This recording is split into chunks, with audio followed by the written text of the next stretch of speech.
नमस्कार सर्वांना, श्री स्वामी समर्थ. स्वागत आहे तुमचं माझ्या यूट्यूब चॅनलवरती.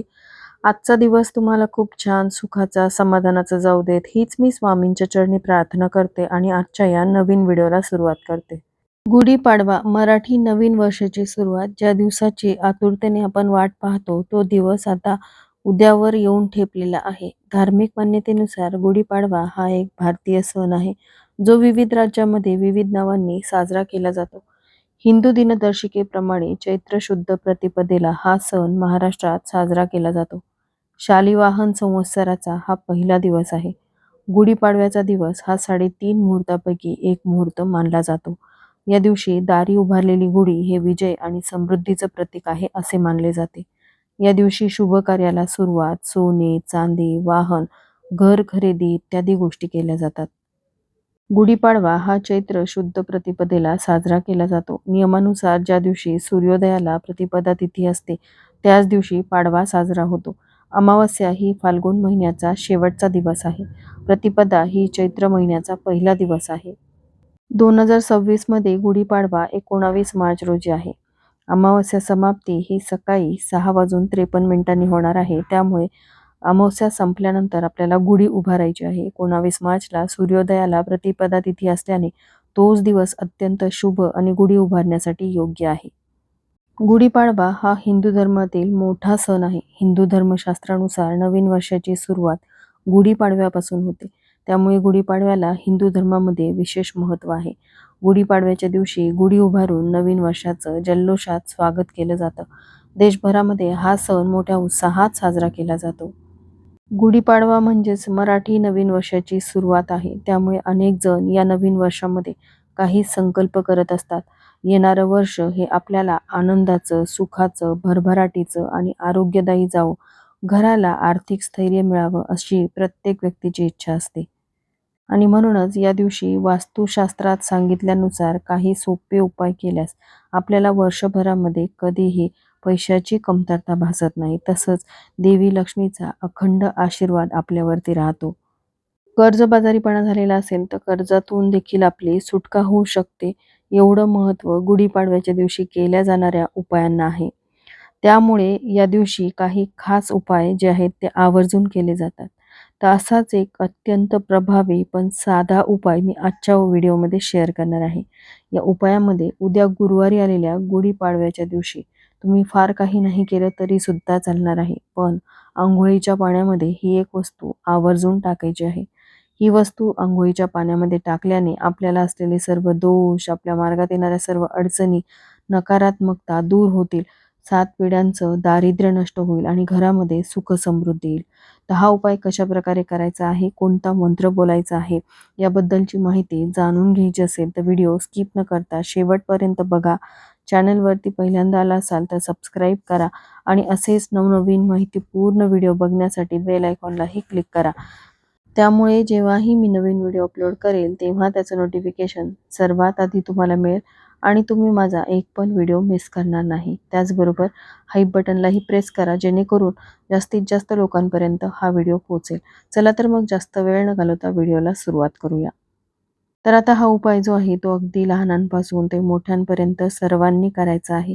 अगदी घरामध्ये एखादी व्यक्ती आजारी असेल, छोटं बाळ असेल तर प्रत्येकाच्या अंघोळीच्या पाण्यामध्ये ही वस्तू आपल्याला टाकून अंघोळ करायची आहे. पण अंघोळीआधी गुढीपाडव्याच्या दिवशी पहाटे लवकर उठायचं आहे. उठल्यानंतर घराची स्वच्छता करून घ्यायची आहे आणि त्यानंतरच आपल्याला हा उपाय करायचा आहे. गुढीपाडवा हा 3.5 शुभ मुहूर्तापैकी एक मुहूर्त असल्याने या दिवशी केलेले उपाय जे आहेत ते कधीही वाया जात नाहीत. त्यामुळे अंघोळीच्या पाण्यामध्ये काही गोष्टी मिसळून अंघोळीसाठी वापरल्यास आपल्याला नक्कीच फायदा मिळू शकतो. तसं तर आपण रोज अंघोळ करत असतो, पण काही विशिष्ट तिथींना पवित्र नदीवरती जाऊन स्नान करण्याला महत्त्व आहे. पण आजच्या काळामध्ये नदीवरती जाऊन स्नान करणं शक्य नाही. त्यामुळे घरच्या घरीच आपण अंघोळीच्या पाण्यामध्ये काही खास गोष्टी मिसळल्याने पैशाची कमतरता, नकारात्मक ऊर्जा, घरगुती त्रास, तणाव, रोग आणि इतर अनेक समस्यांपासून आराम मिळतो. औषधी स्नानाला ज्योतिषशास्त्रामध्ये खूप महत्त्व दिलं गेलं. तुम्ही अंघोळ करण्यासाठी जे पाणी वापरता, त्यात काही खास गोष्टी घालून स्नान केल्याने आपल्या कुंडलीतील 9 ग्रहांच्या दशेमध्ये सुधारणा होते आणि त्याचे शुभ प्रभाव पडू लागतात. कुंडलीतील 9 ग्रह जर अनुकूल झाले तर त्या व्यक्तीला जीवनामध्ये यश मिळतं. त्याची वाटचाल प्रगतीपथावरून होत असते. अशा व्यक्ती तणावापासून दूर राहतात आणि त्याच्या जीवनामध्ये सुख, शांती आणि समाधान असते. अंघोळ केल्याने आरोग्य, लाभ आणि पवित्रता मिळते. सर्व प्रकारचे पूजा कर्म अंघोळीनंतरच केले जातात. त्यामुळे अंघोळीला जास्त महत्त्व देण्यात आले आहे. जुन्या काळामध्ये सर्व ऋषी-मुनी नदीमध्ये अंघोळ करताना सूर्याला जल अर्पित करत होते आणि मंत्राचा जप करायचे. या प्रकारच्या उपायांनी अक्षय पुण्य प्राप्त होते आणि सर्व पाप नष्ट होऊन जातात. त्याचबरोबर पैशांविषयक काही समस्या असतील तर त्यासुद्धा या उपायामुळे दूर होऊ शकतात आणि त्याचे सकारात्मक फळ आपल्याला प्राप्त होऊ शकते. कारण आपल्या आयुष्यामध्ये जर पैशांविषयक समस्या असतील, जसं की तुम्ही खूप कष्ट करताय, मेहनत करताय, तरी देखील तुमच्या कष्टाला, मेहनतीला मनावं तसं यश मिळत नसेल, नशिबाची साथ मिळत नसेल, घरामध्ये जोही पैसा येतो तो फार काळ टिकत नसेल, यानं त्या कारणाने तो खर्च होत असेल, मग तुमच्या मागे लागलेले आजारपण असतील, घरामध्ये असलेल्या व्यक्ती सतत आजारी असतात आणि त्या आजारी व्यक्तीच्या उपचारामध्ये तुमच्या घरातील पैसा जो आहे तो खर्च होत असेल, कुठल्याही नवीन कार्याची तुम्ही सुरुवात केली तर त्यामध्ये सतत तुम्हाला अपयशाचा सामना करावा लागत असेल, भरपूर दिवसापासून मनामध्ये एखादी इच्छा आहे, पण कितीही प्रयत्न केले, कष्ट केले तरी ती इच्छा काही केल्या पूर्ण होत नसेल, तर याला कुठे ना कुठेतरी कारणीभूत हे तुम्हाला असलेले दोष, मग ते पितृदोष असतील, ग्रहदोष असतील, नजर दोष असतील, तर हे कारणीभूत असतात. आणि काही विशिष्ट तिथींवरती आपण जर असे उपाय केले ना, तर नक्कीच ते दोष हळूहळू दूर होऊ लागतात आणि आपल्या प्रगतीचे मार्ग जे आहेत ते खुले होतात. शास्त्रामध्ये दिवसभराचे सर्व आवश्यक कामासाठीचे वेगवेगळ्या कार्यासाठी वेगवेगळे मंत्र सांगण्यात आले आहेत. अंघोळ करताना देखील आपण जर उद्या गुढीपाडव्याला हा मंत्र जप केला तर नक्कीच आपल्याला त्याला लाभ होतो आणि असं केल्याने अक्षय पुण्याची देखील आपल्याला प्राप्ती होते. आणि ज्यांना नदीवरती जाऊन स्नान करणं शक्य असेल त्यांनी नक्कीच पवित्र नदीवरती जाऊन स्नान करावं.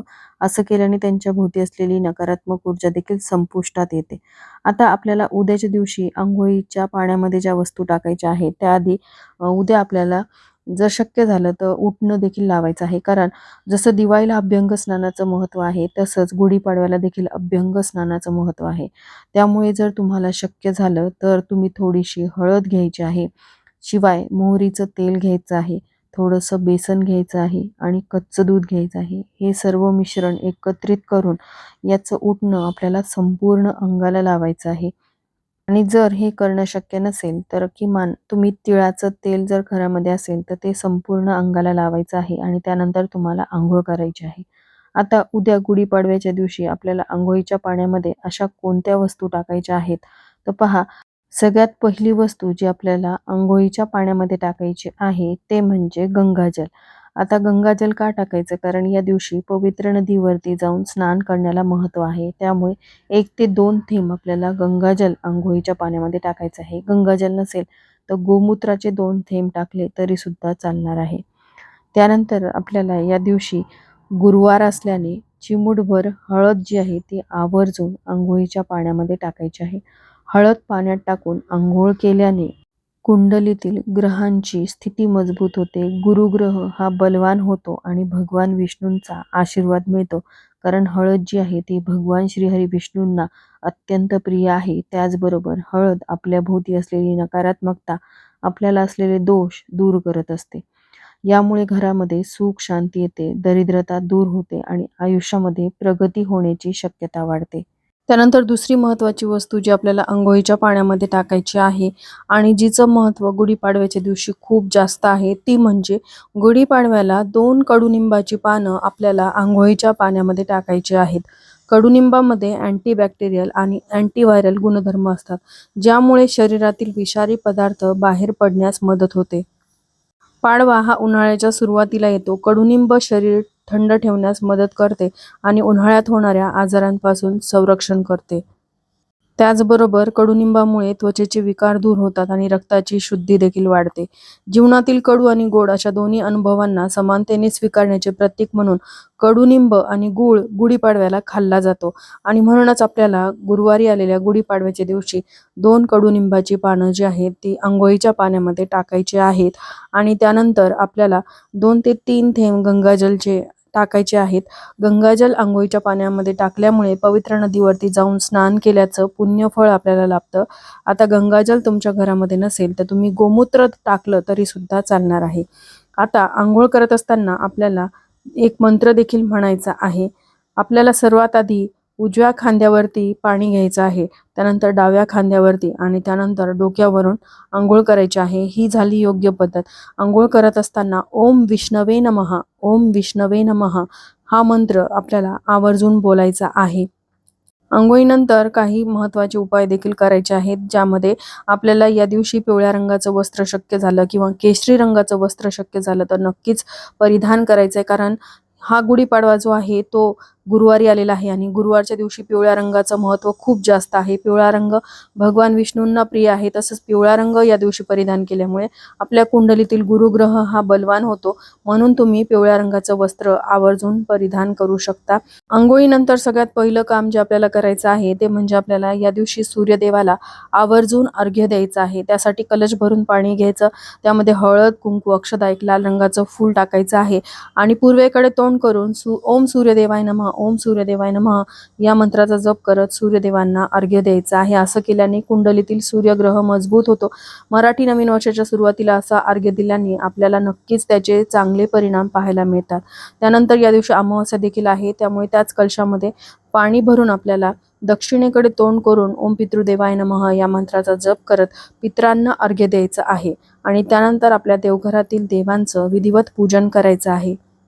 देवपूजा झाल्यानंतर मग आपल्याला घरामध्ये गुढी उभारायची आहे. गुढी उभारल्यानंतर तिचं विधिवत पूजन करायचं आणि या दिवशी जो कोणता गोडाधोडाचा नैवेद्य आपण बनवतो त्यासोबतच घरामध्ये कडुनिंबाची कोवळी पानं, गूळ, जिरे, ओवा, चिंच आणि मध याचे मिश्रण करून त्याचा आपल्याला चटणी किंवा प्रसाद जो आहे तो बनवायचा आहे आणि हा नैवेद्य आपल्याला गुढीला आवर्जून दाखवायचा आहे आणि तोच प्रसाद म्हणून कुटुंबातील सर्व सदस्यांनी वाटून खायचा आहे.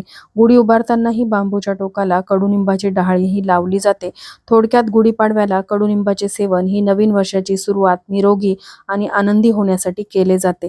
आता संध्याकाळी ज्यावेळेस आपण गुढी उतरवतो त्यावेळेस आपल्याला गुढी उतरवताना जी गाठी असते ना त्यामध्ये सूर्याची किरणं ही परावर्तित झालेली असतात. त्यामुळे गुढीला बांधलेली गाठी जी आहे ती कुटुंबातील सर्व सदस्यांनी प्रसादास्वरूप खावी, कारण यामुळे उन्हाचा त्रास तुम्हाला होत नाही. कारण गाठी जी आहे ती खूप थंड असते आणि उन्हामुळे होणारा दाह जो आहे तो शांत करण्याचं काम ती गाठी करते. आता यामध्ये आपण वापरलेले ज्या कडुनिंबाचे काड्या आहेत त्यातली 2 पानं जी आहेत ते आपल्याला धान्याच्या डब्यामध्ये टाकायचे आहेत. उर्वरित आंब्याच्या पानाच्या डहाळ्या असतील, कडुनिंबाच्या पानाच्या डहाळ्या असतील, तसंच हार जो आहे तो आपण निर्माल्यामध्ये टाकून द्यायचा आहे आणि जो कलश आपण गुढीवरती ठेवला होता त्यामध्ये तांदूळ भरून आपल्याला देवघरासमोर ठेवायचे आहेत. असं केल्याने काय होतं की धनधान्याची कधीही कमतरता भासत नाही. दुसऱ्या दिवशी त्या कलशातले तांदूळ जे आहे ते तुम्ही परत धान्याच्या डब्यामध्ये टाकून देऊ शकता आणि थोडेसे धान्य जे आहे ते तुम्ही पक्ष्यांना खायला घालायचे आहेत. असं केल्याने तुमच्या हातून अन्नदान देखील घडेल आणि तुमच्या कुटुंबामध्ये कधीही धनधान्याची कमतरता भासणार नाही. तर हे छोटे छोटे उपाय जे आहेत ते गुढीपाडव्याच्या दिवशी आवर्जून करावेत आणि फार काही शक्य नाही झालं तर अंघोळीच्या पाण्यामध्ये मी ज्या सांगितलेल्या वस्तू आहेत त्या आवर्जून टाकाव्यात. ह्या सर्व वस्तू आपल्या प्रत्येकाच्या घरामध्ये असतात आणि उटणं लावणं शक्य असेल तर नक्कीच तुम्ही उटणं लावून अंघोळ करावी, कारण अभ्यंग स्नानाला गुढीपाडव्याच्या दिवशी खूप जास्त महत्त्व आहे. यामुळे तुमचे सर्व दोष, तुमच्या मार्गात येणाऱ्या सर्व अडचणी, आयुष्यातील नकारात्मकता दूर होते. तर चला, याबरोबरच आजचा हा अतिशय महत्त्वाचा व्हिडिओ मी इथंच एंड करते. व्हिडिओ आवडला असेल, थोडा जरी हेल्पफुल वाटला असेल तर व्हिडिओला लाईक, शेअर आणि सबस्क्राईब करायला विसरू नका. भेटूयात पुढच्या व्हिडिओमध्ये. तोपर्यंत सर्वांना श्री स्वामी समर्थ.